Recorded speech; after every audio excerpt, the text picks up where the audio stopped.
This is the most powerful object on Earth, and it's backed by nothing. Not gold, not silver, nothing, except for a promise. And yet nearly 60% of all the money that countries keep in reserve is this. Here's the stranger part. The dollar that you know is not the dollar your great-grandparents knew. It's not even the dollar your parents knew. The currency has quietly reinvented itself about every 40 years, and each time almost nobody noticed. So let's run the tape backwards, from the digital dollars in your phone all the way back to the exact day, April 2nd in 1792, when a room full of founders invented American money. Because when you watch it in reverse, you see the pattern, and the pattern says another reinvention is happening right now. Start with today. Odds are you almost never touch actual dollars. Roughly 90% of US money isn't on paper at all. It's on banks with computers. And for the last few years, something genuinely new came up. Stablecoins. Cryptocurrencies whose entire job is to be worth exactly $1 forever. Think about how strange that is. Crypto was invented in 2009 to replace the dollar. The biggest success story is a digital copy of the dollar, over $250 billion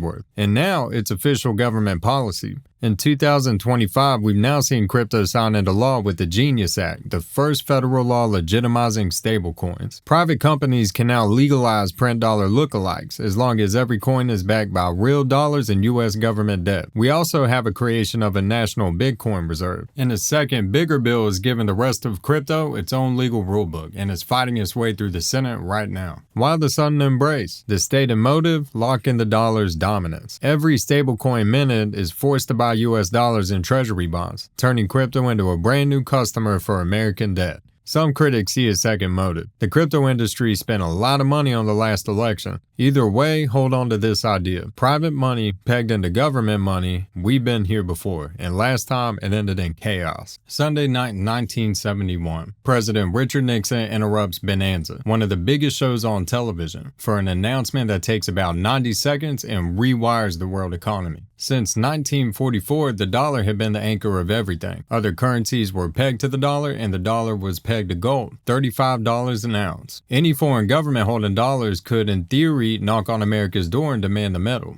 By 1971, they were knocking. America had printed far more dollars than it had gold. Vietnam, new social programs, and countries like France started cashing all their paper for bullion. The vault was draining. So Nixon simply closed the window. He called it temporary. His exact words: suspend temporarily the convertibility of the dollar into gold. The temporary suspension is now 55 years old. Since that night, the dollar has been backed by exactly one thing: trust. Which raises the obvious question: trust in what? Actually, Nixon was only finishing a job that started decades earlier. In 1933, in the pit of the Great Depression, Franklin Roosevelt ordered that private citizens had to hand over all their gold to the government. Well, not all the gold. Owning more than a small amount of it became a federal crime, and stayed one for 40 years. So everyday Americans hadn't been able to trade dollars for gold since the 30s. Nixon just ended the privilege for foreign governments too. Both presidents were leaning on the same machine, the one built in 1913. It created the Fed, the central bank that decides how many dollars exist. Every recession response, every low interest change, every round of money printing, the inflation of the 1970s and of 2022, all of it runs downstream to this one law. Before the Fed, the United States was the only major economic power with no central bank, the lender of the last resort. When banks ran out of cash, they simply failed, and they took people's life savings down with them. Financial panics hit like weather in 1873, 1884, 1893, and 1907. And in the worst of them, the country wasn't saved by the government. It was saved by one private citizen.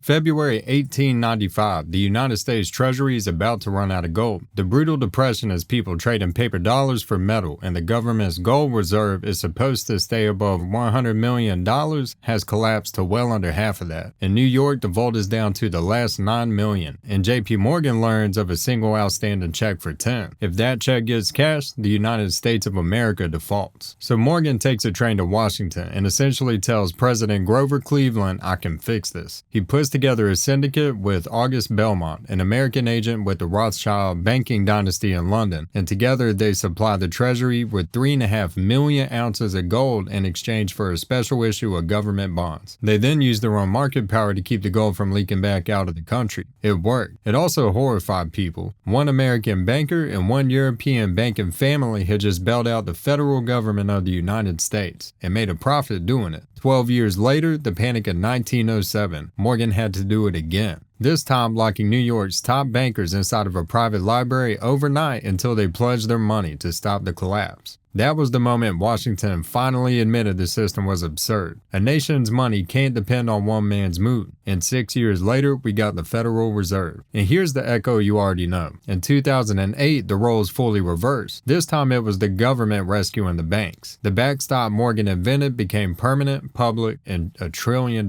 size. But why was the Treasury's money gold in the first place? Because paper dollars were still new and born desperate. 1862. The Civil War is bankrupting the Union. So Congress does something the founders would have hated. They printed money. Pure paper, backed by nothing but the government's word printed on green ink. Every federal bill in your wallet today is a descendant of that wartime emergency, and it replaced genuine madness. Before the war, there was no single American currency. Roughly 8,000 different kinds of banknotes circulated, printed by private banks. Some solid, some worthless, and many counterfeit. Sound familiar? Private money of wildly varying trustworthiness, all claiming to be dollars. That's the chaos that today's stablecoin law is trying not to repeat. Which leaves the beginning. April 2nd, 1792, the Coinage Act, the law that officially creates the United States dollar. No paper, real silver. 371 and quarter grains of it per dollar, struck in Philadelphia. The founders modeled it on the coin Americans already trusted, the Spanish peso, the famous pieces of 8, which is likely where the dollar sign itself comes from, a scribbled abbreviation for pesos. They had just watched their first try at paper money. The Continental had turned into confetti. So this time they anchored the dollar in metal, and for the officials who minted it, debasing the coin was made punishable by death. That's how seriously they took one idea. A dollar must be a promise you can trust. So run the tape for it again. A silver coin in 1792, paper in 1862, a central bank in 1913, gold confiscated in 1933, and the last link to gold cut in 1971. And now, dollars that live on blockchains printed through private companies sitting on your phone. Roughly every 40 years, the dollar becomes something its own creators wouldn't recognize, while keeping the same name and the same promise. Which means the real question isn't what your dollar was, it's what it's about to become. Because if the pattern holds, you're living through the reinvention right now. If you want the full history of the next world-changing thing, subscribe. New episode coming soon.